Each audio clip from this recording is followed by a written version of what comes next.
Alright everyone, it's time for the Occult video number 340, Out of Place Artifacts and Charlie Chaplin's Cell Phone Explained. That's a big one for me because actually, it's related to a vaudeville joke, by the way.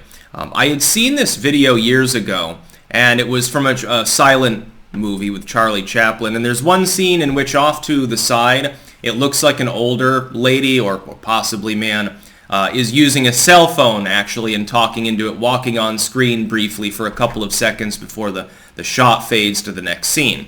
And at the time, I had no clue, what it was. I'm like, oh, that is kind of weird, isn't it? It does look like someone using a cell phone. I'm like, well, maybe it's a joke about someone who's deaf and they just can't hear, so they've got a little magnifier. It turns out, and this is a common theme when we're talking about out-of-place artifacts and stuff, which technically, I know that's film footage, but it's kind of an artifact. It was a physical object at one time. It turns out that's actually a vaudeville joke.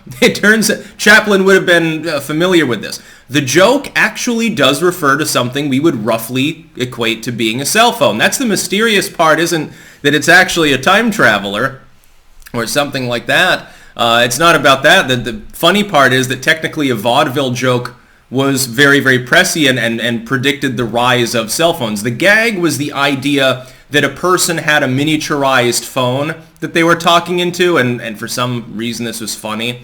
It's just like there was another running gag around the same time. It was common on postcards, actually. It's got several that depict it from my own little collection from, relatives from the early 20th century. Apparently another one was that, like, there'd be a boy listening at a donkey's ass and a girl speaking into its ear.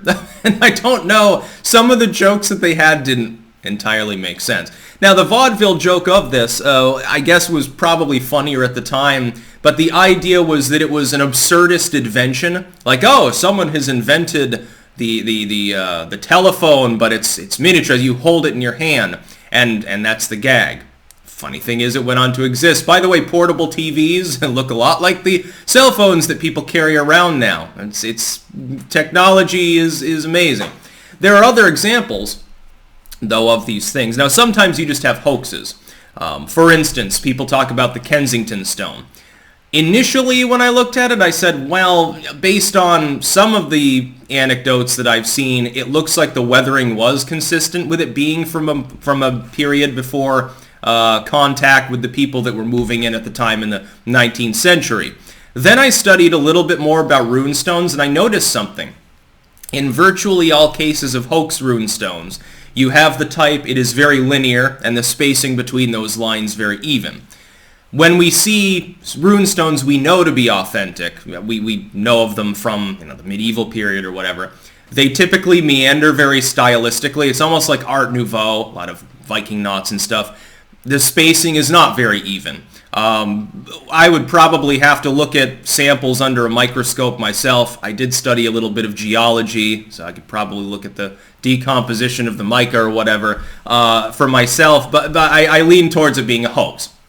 Could be wrong, but it does seem rather strange that, of course, the Norwegian and Swedish settlers move into the area, and then all of a sudden they find the runestone that civically justifies their presence in an area where people who were nativist, people who were Anglo-Saxon, in some cases, discriminated against them. So it's sort of like a 19th century thing. There is an example, though, of a historical stone marker that probably is not a hoax, and that's the Virginia Dare stone. Now, when this was first found, this is involved with the colony of Roanoke. Virginia Dare and the other colonists, the idea was that they had left behind a marker saying that they had died, basically. They were slaughtered by a hostile native tribe. Some people say, no, they went to live on Roanoke Island with some friendlies, or they interbred with people. It looks like they were probably slaughtered, and that would be one reason people wouldn't have wanted to believe this stone, because they probably wanted to believe that intermixture had gone on for various civic reasons. The first stone that was found is probably authentic. It has been tested some. They've never had evidence of fraud. All of the other stones that came after, of course, were. Now, what problem happened when the first stone was turned into the college there? I can't remember the name of the college. They immediately offered a cash reward for more of them. And so they got river rocks with crude inscriptions on them from people that were hoping to net a few dollars, as well as people who thought, ha, this is going to be a funny gag. And the problem, they should not have done this. They ended up locking the probably authentic original stone away in a collection in a basement for 100 years along with the others. Now academics are much more skeptical that the original stone's a fraud. But they let it sit there for 100 years gathering dust, so that could possibly make it more difficult to date. I believe it's probably real. Then you get things like, for example, the spark plug in a geode story. Now, this seems rather mysterious at first until you actually look at the geode and you realize it's a concretion, and it's actually from the early 20th century. But just because it's not real doesn't mean also necessarily it's a hoax. It can be a misidentification. I think there was one, wasn't there, a hammer stuck in some rock that they thought was millions of years old in England. Then there are those pipes in China that may be from an antiquated origin, but we're not 100% sure. In general, what I think is that when we have out-of-place artifacts, it's just like people originally saying that the dinosaur bones that were being found were obviously the dragons of Revelation. I mean the dragons of the antediluvian period within the Bible. Then, of course, we realized the dating doesn't really match up with Noah. We realized that was the case. Oftentimes, you just need more evidence. You need new evidence. Like if you show the Charlie Chaplin time traveler video to someone and they're not familiar with vaudeville jokes, they'll have like my reaction and say, yeah, that's kind of strange. I'm assuming it's not time traveler because I don't believe that time travel is necessarily possible. But I'm hopeful, but let's document physics first. But it's rather weird. It looks like an old person talking to a cell phone.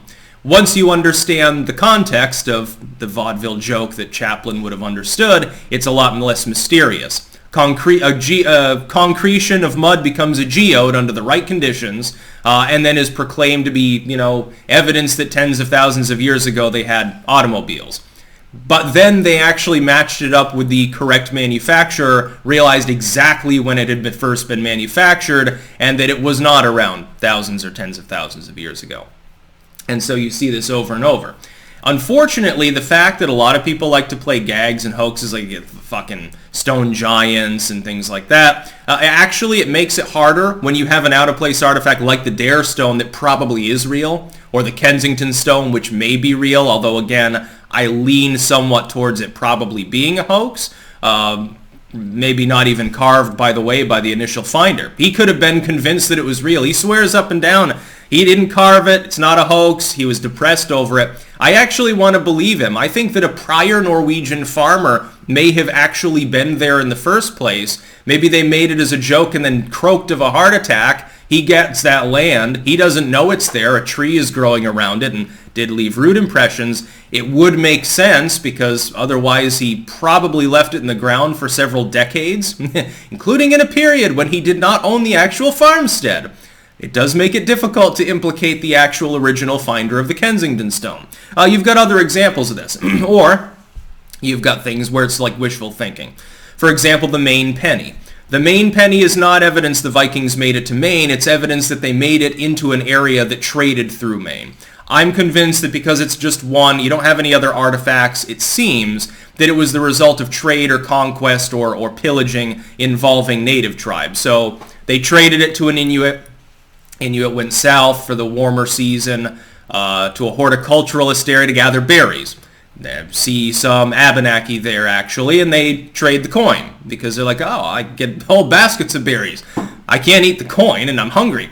Then it goes further south along mainly aquatic trade routes, actually. Rivers especially were the highways of the ancient world in many cases. It's not evidence necessarily that you find in a trash midden near some native camp, this Viking penny. It's not evidence that you have a pre-colonial productive contact that involved that area. Because that area in turn is hooked up to all of these loose trade networks on foot and by water that were used regularly even 1,000 years before that.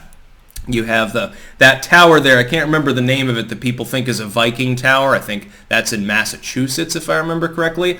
Again, it seems more likely dated to a later period. We're talking the colonial period. You have the stone cairns In the state of Vermont, actually, there are a couple of them. I've been inside of one of them. Some people think that they're native remnants, and of course the native tribes have claimed them as burial mounds or burial sites, and so they won't let them do archaeology. We could put the issue to rest if we dug a few test pits, because we would either find native artifacts and say, well, there's a bunch of arrowheads here, it's obvious that the Abenaki built this. Or we would find European materials, and again, some of them may be modern, some of them may be antiquated. We're not sure about that either. The astronomical lineup of them, to me, suggests that they were built by some European group. There are anecdotal tales from both Ireland and Scandinavia about extended periods of contact in the New World that could have resulted in these being built. It could have been that there was a loose network of them. Of course, we don't know. The native tribes of that era didn't really work with stone, certainly not in the mini megalithic sense. But technically it's an out-of-place locale, not an artifact in that case, but a location. And it's explaining it becomes harder because of regulations. We're revolving around ethnicity, which I think that is pathetic. I think that you would want to know, not just think that it's your ancestor's burial site. Well, you say that it's sacred. Who cares? They've been dead for 400 or 500 years. Anyway, that's my thoughts about some of these things. So yes, there was no time traveler in a Charlie Chaplin movie. The spark plug and the geode thing was explained, but then there are some that aren't. Kensington Stone, again, I lean towards skepticism, but it's possible. It's plausible. It's feasible. The Dare Stone, I lean heavily towards thinking it's real, which makes it an extremely important early artifact that's, to my knowledge, still sitting in a basement in a college. Probably should be preserved a bit more than that. That's about all. Peace out.